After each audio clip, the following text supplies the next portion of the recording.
2014 continues. Welcome back, everybody. Ed Berliner along with J.D. Hayworth. Thank you so much for joining us this evening here on Newsmax as we cover the decision 2014 and your call as well. Our time now goes over to John Bachman. He's standing by at the elections desk. Latest results rolling in places like Florida and Colorado. John? Yeah, we'll start with the governor's race in Florida, and right now the Associated Press is projecting Rick Scott to win that race, and this is somewhat of a surprise, especially when we heard from John Zogby earlier this week predicting a Charlie Crist victory there. You see the spread up on the screen right here, right now. But the Associated Press calling this a victory for Rick Scott, a tightly contested race and one that a lot of folks thought Charlie Crist was going to win. Also in Colorado, the Associated Press is also now projecting Cory Gardner as the winner in that race. A huge pickup for the Republican Party there. Cory Gardner winning this one going away as well. That state was also heavily featured in the so-called War on Women, kind of a one-note song sung by Mark Udall. And also we have some House races we want to get you guys updated on, flipping hands in favor of the Republicans. Florida 26th District down in Miami-Dade County, Carlos Cerabello defeating the incumbent Democrat Joe Garcia. And guys, in West Virginia, 19-term Republican or Democratic Congressman Nick Rahal losing tonight to Evan Jenkins, a Republican there. So that seat, West Virginia's third seat, changing hands over in favor of the Republicans as well. So there's two seats that the GOP is picking up in the House as well. Charlie Crist losing in Florida to Rick Scott, also Cory Gardner winning in Colorado, and two Democratic House districts turning over to Republican districts. All right, John Bachman in the newsroom. He'll bring us more as we go through the night. Thanks a lot, John. Right now, let's bring in senior political strategist Joe Lestingi, who's live in Washington, D.C. Joe, let's see. We've got Florida, Colorado, but I know you want to go ahead and start talking about what's happening in Virginia tonight.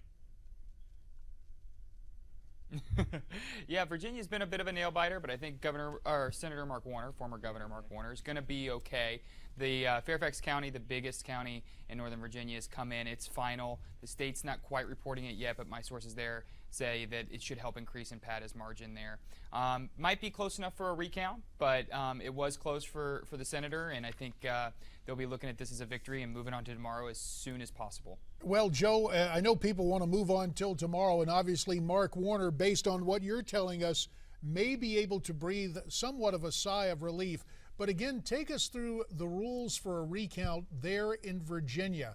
Is it something about margin? Is there a time limit for a candidate to call for a recount? What exactly has to happen in the Old Dominion to see if this thing goes to a recount?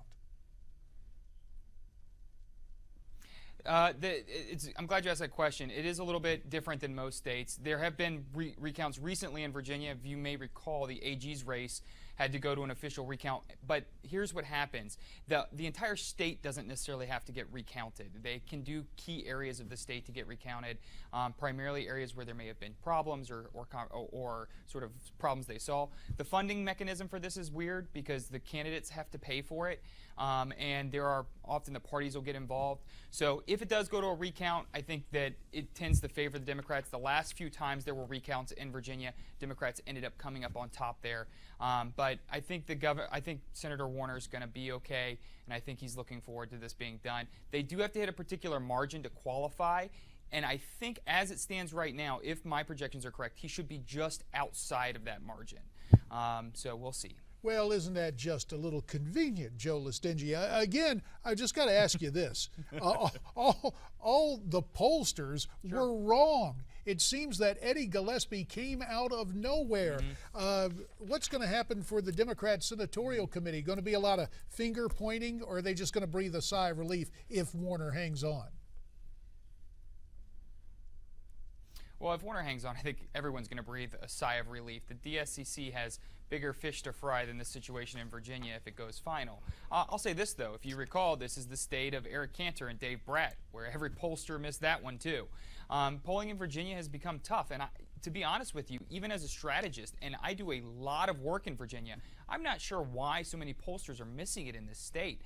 Maybe it has something to do with cell phones and the ability to predict the turnout, but they've got to adjust their mechanisms and their methods so that they can become more accurate in the state, or they're going to find themselves looking for work elsewhere.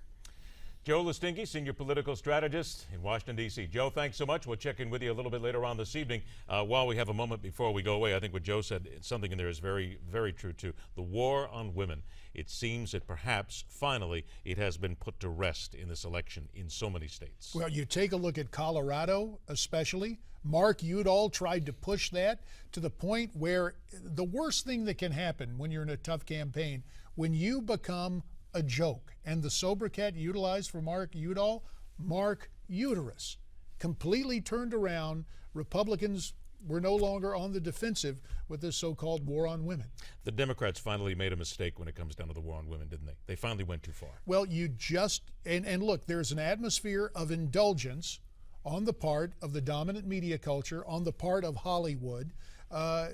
So you can see why our friends on the left tend toward that excess. That's not to say that they're not excess on both sides, but culturally, the Democrats believe they have almost a fifth column in media and entertainment. And they overplayed their hand, at least in this election. And of course, the one word, you mentioned the R word earlier, recount. We're going to hear a lot of that here in the next couple of days as well. I think Florida might be one of those states as well. A lot more numbers coming in right now. We again start to move west a little bit. It is 10:36 on the East Coast, 7:36 out west. We'll start to look at some of those races out west as well as we continue. You Decide 2014 continues right here on Newsmax. The midterms, You Decide 2014, will be back in just a moment.